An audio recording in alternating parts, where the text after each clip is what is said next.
Vous savez, il y a deux visions à Ville-Saguenay. Il y a la vision de la droite. On commence un peu à la connaître, on commence à s'y faire. C'est pas nécessairement la plus belle vision pour la région.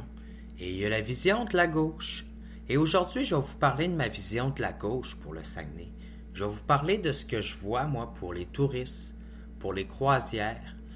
À quel point que je trouve qu'il est temps que quelqu'un dans cette ville mette ses culottes et place les priorités à la bonne place pour protéger l'économie et surtout ce qui nous fait du bon profit économique. Donc, quand on regarde ce qui se passe actuellement à Saguenay, on reçoit environ 60 000 passagers par des croisières qui viennent à l'Escale, à la baie, en croisière pour visiter notre ville. Puis, juste cette semaine, avec ce qui est arrivé avec les ouragans en contretemps, c'est 26 000 passagers de plus qui vont arriver directement dans notre ville, qui vont se promener, qui vont visiter les commerces, qui vont dépenser, qui vont faire vivre les artisans locaux, qui vont aller dans les restaurants, dans toutes les boutiques qu'il y a autour, et qui vont visiter notre ville, prendre des photos, en parler. Et quand on regarde, ça c'était la vision de la gauche que je vous parlais. Quand on regarde la vision de la droite, là, de l'autre côté, à Port-Alfred, c'est pas beau, hein? Ça fait pitié. On voit des citoyens qui chialent parce qu'il y a du bauxite, de la poudre rouge qui colle après leur maison, qui se répand un peu partout autour de la traque de chemin de fer, sur nos pelouses, sur nos voies publiques, sur nos terrains, autant privés que publics, dans nos parcs. On voit une grosse usine industrielle, industrielle qui est dépérie, qui est désuète, qui n'a pas de caractère, qui coupe la ville en deux en plus. C'est sans oublier ça. Donc, ça, c'était la vision de la droite. C'est plate, hein? Mais c'est ça. Puis je pense qu'il est temps qu'on parle de c'est quoi une gauche à Saguenay. C'est quoi une vision de la gauche? Puis c'est quoi qu'on devrait faire avec notre ville? C'est quoi qui devrait être le motif de notre économie? Puis c'est quoi aussi avoir une ville qui est intelligente au point de vue de ses choix économiques et écologiques? Puis attendez, là, je vous dis pas de fermer Port-Alfred, là, puis de ne pas avoir d'activité portuaire, industrielle, puis d'avoir juste des croisières, puis d'avoir pas de développement d'envie. Ça, c'est ce que la droite nous dit, puis nous répète depuis longtemps, que la gauche n'a pas de stratégie. Mais moi, je vais vous expliquer ce qui est arrivé à Chicoutimi à une certaine époque. Vous savez, on parle beaucoup du port de Grand-Anse. Revenons-en au fameux port de Grand-Anse, où ce qu'il n'y a pas d'entreprise qui s'est installée trop, où ce que ça marche pas, où ce qui s'est jamais rien passé. Ben, si on remonte dans l'histoire, on va réaliser que dans les années 70, Chicoutimi a décidé de fermer les activités portuaires dans son centre-ville et de faire un parc, de faire une cité, un genre de parc pour que les gens puissent festoyer, fassent vivre la culture, faire des spectacles, faire une cité autour de la culture et des arts. Puis ils ont fermé les activités portuaires, puis c'est là qu'ils se sont mis en tête d'ouvrir le port de Grand-Anse, un peu plus loin des centres-villes, pour justement parce que les citoyens se plaignaient des activités portuaires devant le centre-ville, et la population de Chicoutimi commençait à devenir de plus en plus condensée, les immeubles, ils se construisaient des immeubles, c'est quand même le centre-ville là, de Saguenay, on s'entend-tu que c'est quand même une grosse ville, là, Chicoutimi, donc pour le Saguenay-Lac-Saint-Jean, là. Fait que c'est ça qui est arrivé, les citoyens ont commencé à se plaindre. Fait qu'ils ont déménagé les activités portuaires de Chicoutimi à Grand-Anse. Mais là, ce qui est arrivé, c'est que il s'est jamais vraiment trop rien passé là, parce que ce qu'il y avait aux activités portuaires de Chicoutimi, c'était de l'entreposage d'essence, de gaz, d'hydrocarbures. Puis là, le gouvernement, il a fait monter des taxes, puis il a passé des lois comme quoi il a fait monter le prix des gens qui encaissaient, qui entassaient ou qui accumulaient des hydrocarbures. Puis cette loi-là a fait en sorte finalement que ça a fait monter le prix des entreposages. Fait qu'ils ont fermé les grosses citernes. Il y avait des grosses citernes devant le centre-ville de Chicoutimi, à ce que je me rappelle, parce que j'ai vu sur les images de ce que les gens se rappellent. Fait que c'est ça qui est arrivé. Fait que là, aujourd'hui, je voudrais vous demander puis vous dire, est-ce qu'on ne devrait pas à Saguenay faire un peu comme au Vieux-Port de Chicoutimi, puis mettre nos culottes puis dire à Port-Alfred, aux activités portuaires de Port-Alfred, ben là, c'est bien de valeur. Mais c'est parce que votre usine, elle est pas belle. Elle dérange le paysage. elle s'accommode mal avec le tourisme. Je veux dire, on a une belle plage juste à côté, on a une belle piste cyclable, on a une belle ville, un beau centre-ville en plein développement. Et vos activités portuaires, elles devraient peut-être se passer à Grand-Anse. Peut-être que vous devriez quitter la baie et juste vous installer à côté à Grand-Anse, puis outrepasser la baie, puis économiser un petit peu de trajet en bateau pour juste aller à Grand-Anse à place de venir déranger les activités touristiques dans la baie, puis la vie des oiseaux migratoires, puis c'est ça. Déranger les citoyens aussi, puis l'environnement. Dans un sens, c'est le bruit. Il y a tellement des effets négatifs de cette activité industrielle-là qui finalement, quand on réalise, la ville investit tellement d'argent pour déplacer les activités portuaires de notre ville, de Chicoutimi. Ça, c'était sûrement beaucoup un peu avant que les villes finissent par se souder et deviennent Saguenay en tant que telles. Mais il n'empêche que quand la ville s'est soudée, les activités portuaires officielles de la ville, c'est devenu un peu la baie, parce que c'était là qu'il y avait les plus grosses activités portuaires à la base. Là. La baie était pas mal déjà développée de ce côté-là, pas mal plus que Chicoutimi. Mais là, il serait peut-être temps de mettre nos culottes puis de suivre la destination de ce qu'on a voulu faire dans notre ville, là, puis la vocation de Grand-Anse, ce qui veut dire devenir le centre de nos activités industrielles et portuaires, puis déménager Port-Alfred dans ce coin, afin qu'il ne dérange plus les citoyens à côté. Je veux dire, à Grand-Anse, il n'y en a pas, là. Il n'y en a pas de résidence autour. Fait que rendu là, peut-être que ça serait peut-être mieux de faire ça. Parce que tant qu'à moi, là, je pense que vraiment, cette usine-là, elle a plus trop l'acceptabilité sociale de la population de la baie, on dirait.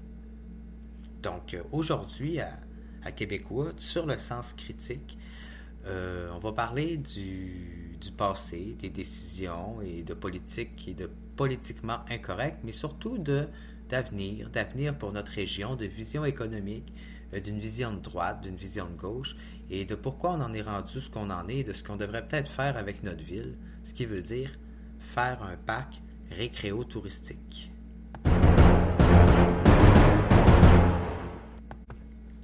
Bon, écoutez, vous pouvez dire comme vous voulez là, que le tourisme, ça fait pas vivre l'économie, mais moi, j'ai jamais vu autant de monde dans nos parcs, puis dans nos centres-villes, puis dans nos commerces, depuis qu'il y a plein de bateaux de croisière qui viennent à Saguenay, au quai de l'escale de la baie.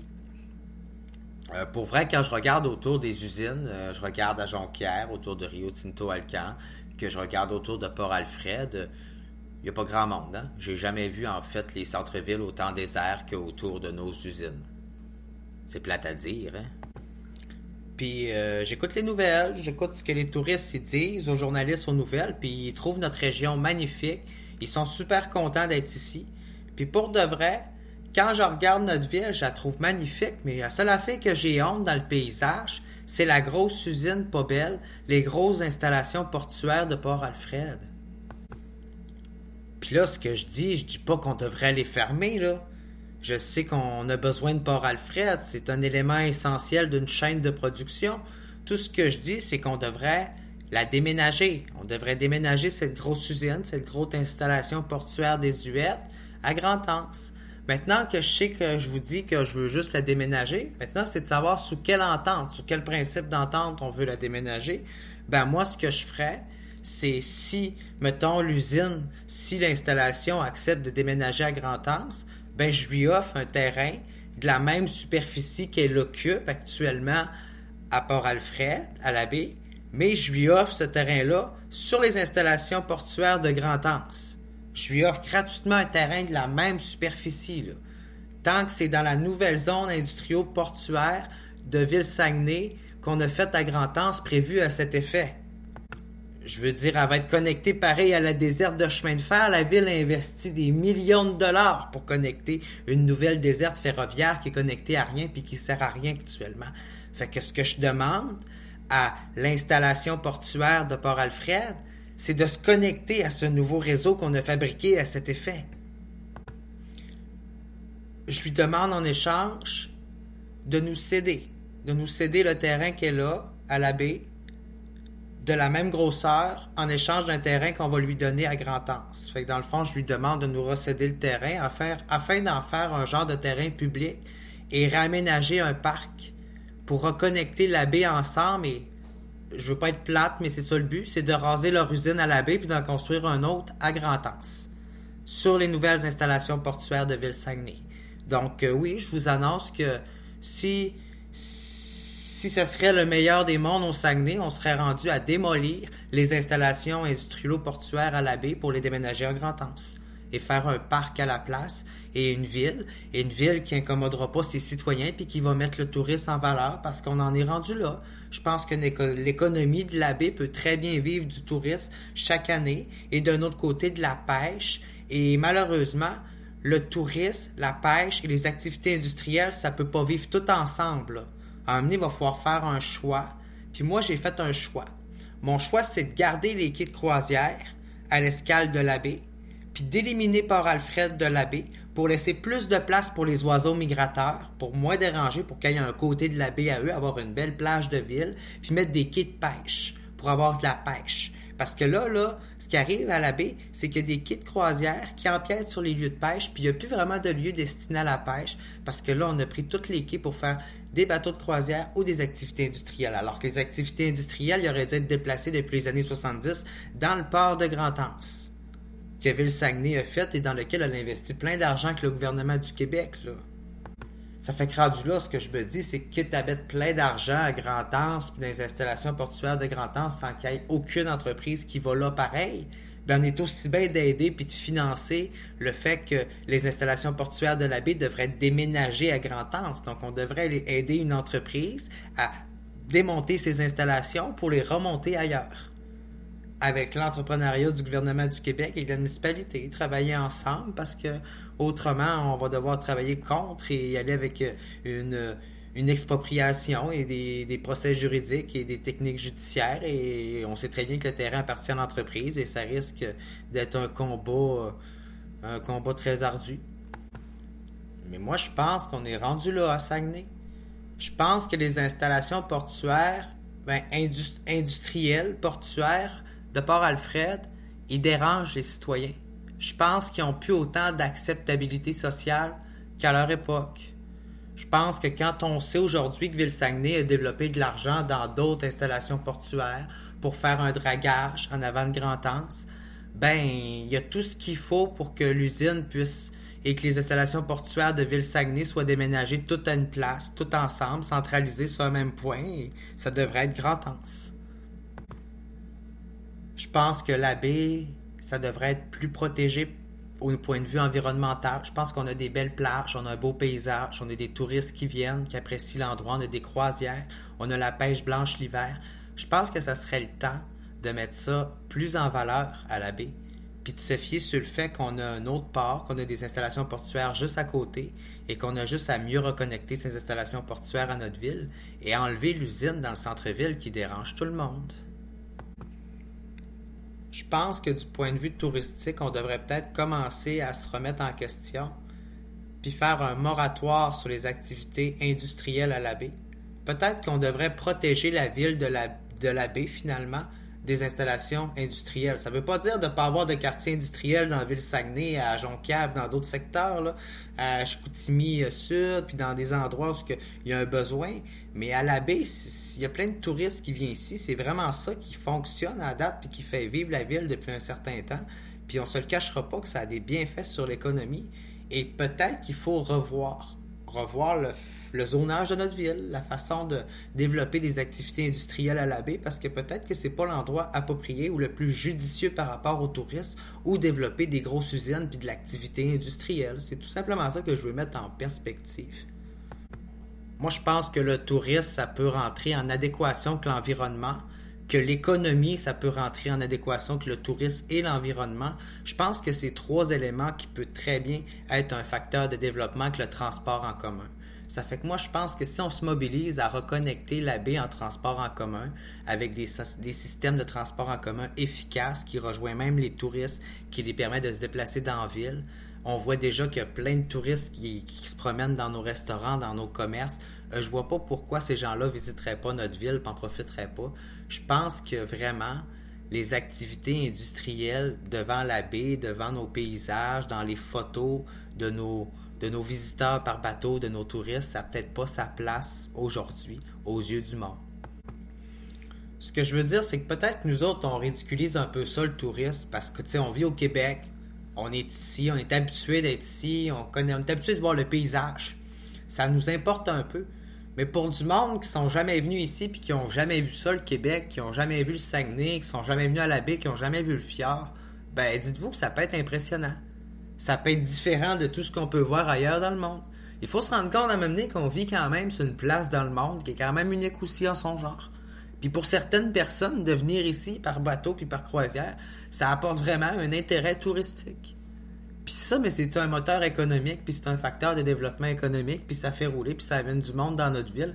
Fait qu'à un moment donné, il faudrait peut-être penser à la façon où ce qu'on veut encadrer nos activités, puis avoir une harmonie entre nos différents secteurs dans notre ville, pour pas que justement un secteur empiète sur l'autre. Ce que je veux dire, c'est que quand c'est rendu que les activités industrielles empiètent sur les activités commerciales, quand c'est rendu que les activités industrielles empiètent sur les activités touristiques, ben, dites-vous que la plupart des grandes villes, oui, se sont développées sur une base industrielle, mais il y a aussi beaucoup de facteurs commerciaux, touristiques et économiques qui entrent en jeu. Puis il y a pas juste, tu peux pas juste bâtir une ville sur une économie tertiaire, sur des facteurs industriels, puis sur des ressources naturelles comme une région ressource, là. À un moment donné, il faut voir plus large, il faut avoir d'autres facteurs économiques, il faut valoriser la ville de différentes façons par la culture, le tourisme, l'environnement. Il y a d'autres façons de faire.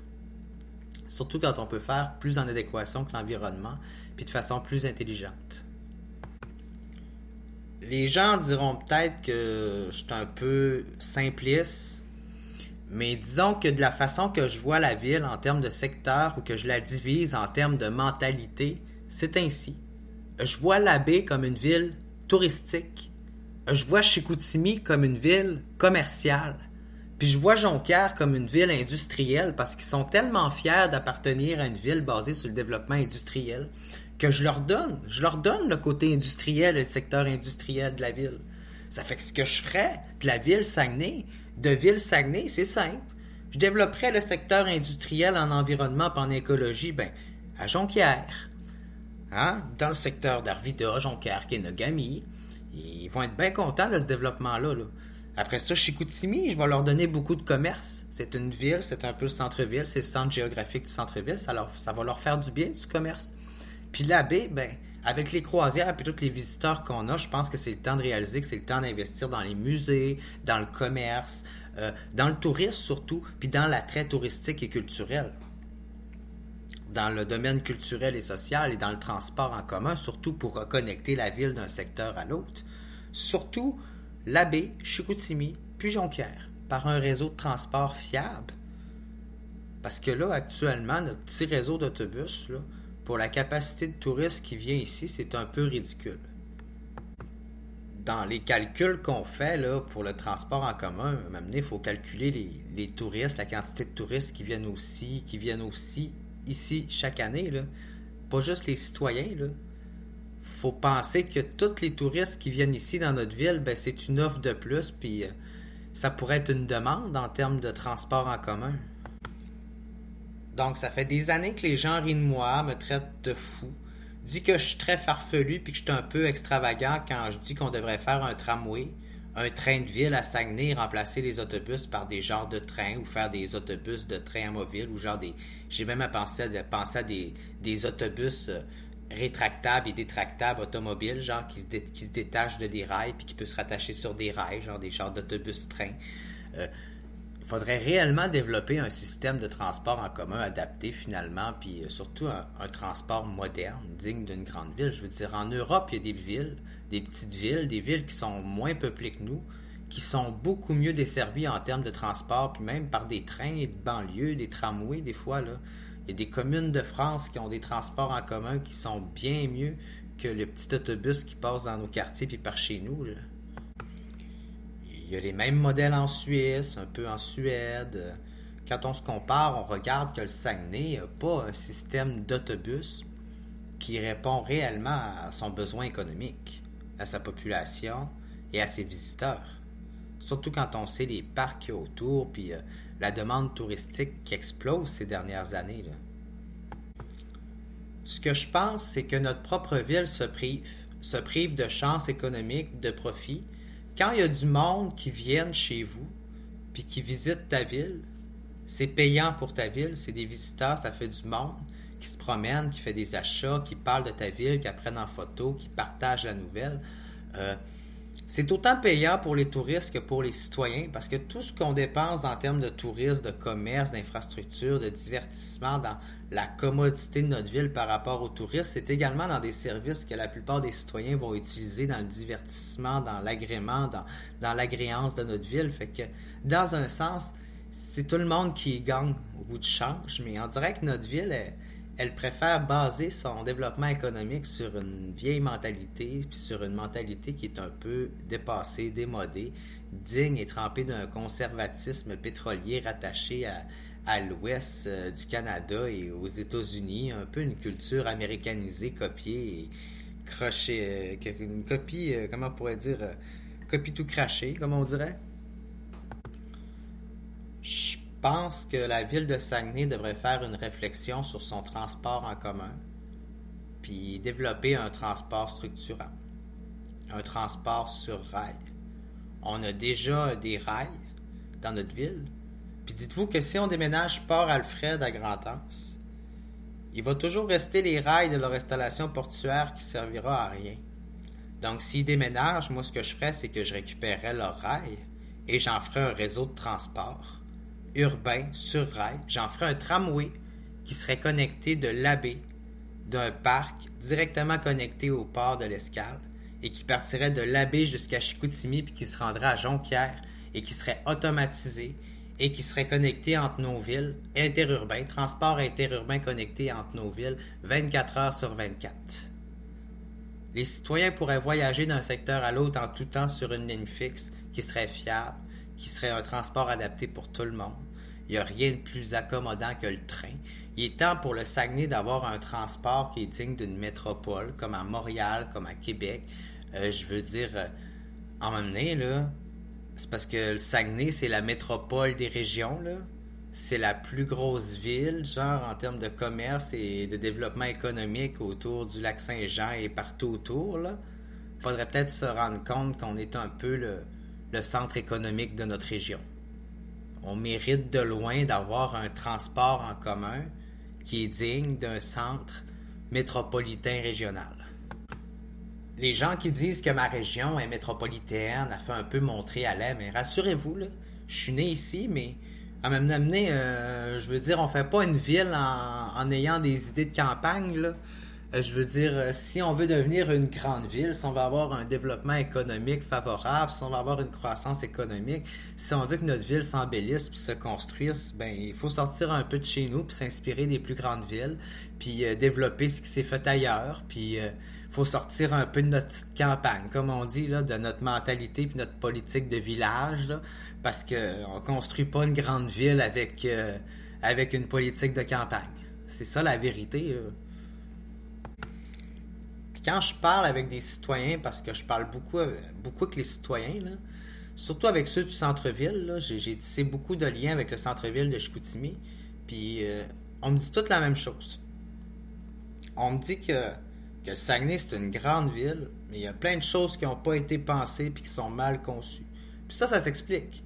Parce que le Saguenay, ça n'a pas toujours été une grande ville. Avant, c'était plein de petites villes dessoudées qui ont fusionné ensemble puis qui est devenue une grande ville, mais sans penser aux réalités des grandes villes. Tu sais, Montréal, c'est considéré comme une grande région métropolitaine. Tandis que Saguenay, ben, c'est pas vraiment considéré comme une région métropolitaine. Pourtant, quand on regarde ça, le Saguenay, ça devrait être considéré comme une région métropolitaine. Au point de vue régional, là, c'est le centre économique de sa région. Le point de vue d'une métropole, un centre métropolitain dans le fond, ça va pas avec la grosseur de la population. Être une métropole, être un centre métropolitain, c'est tout simplement avoir l'une des populations les plus condensées d'un secteur. Puis là, ben, quand on regarde le Québec, à maintenant, il faut éclipser un peu le Grand Montréal, là. On peut regarder le Grand Québec aussi, mais il faut éclipser aussi Québec puis Trois-Rivières, puis là, on peut regarder aussi Saguenay à l'échelle régionale. Quand on regarde la région du Saguenay-Lac-Saint-Jean, ben le centre métropolitain, c'est le Saguenay.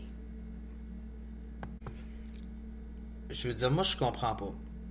On a une belle ville, on a des beaux paysages, on a des parcs nationaux marins, on a les Monts-Valin, on a des stations de ski, on a des hivers, on a de la pêche blanche, on a des quais de croisière, on a des belles villes commerciales avec un beau cachet architectural et historique. On a de l'histoire, on a de la culture, on a tout ce qu'il faut dans notre ville pour rayonner. Puis on valorise encore le secteur industriel au dépens et au détriment de tous les autres secteurs de la ville. T'sais, à un moment donné aussi, ce que je veux dire, c'est qu'on n'attire pas les mouches avec du vinaigre. Si tu veux que ta ville rayonne, devienne belle, attire des sièges sociaux, devienne une capitale économique, attire des grandes entreprises, redynamise ton centre-ville. Si tu veux avoir des belles choses dans ta ville, ben faut que tu ailles chercher ce qui répond à l'offre et à la demande d'aujourd'hui, puis qui s'en va dans la mode et dans la vision d'aujourd'hui, là.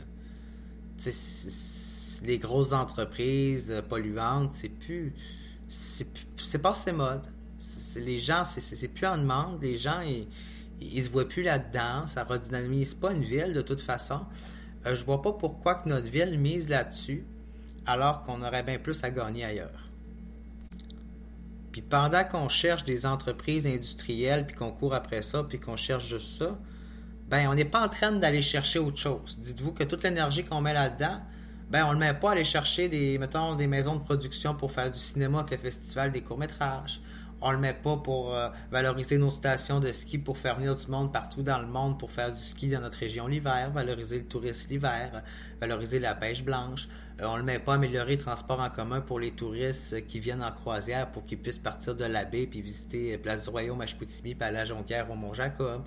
Je veux dire, on met pas notre culture en valeur, on met pas nos artistes en valeur. On est en train de priver notre ville de tellement de revenus et de valorisation économique. C'est complètement ridicule.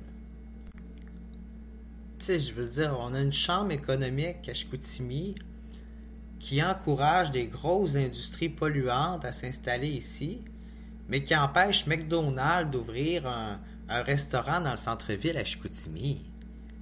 À une certaine époque, je pouvais comprendre, OK, on voulait protéger les restaurants dans le centre-ville de Chicoutimi, puis le détriment du centre-ville, mais c'est parce qu'aujourd'hui, là, des restaurants qui font des burgers dans le centre-ville de Chicoutimi, il n'y en a même plus.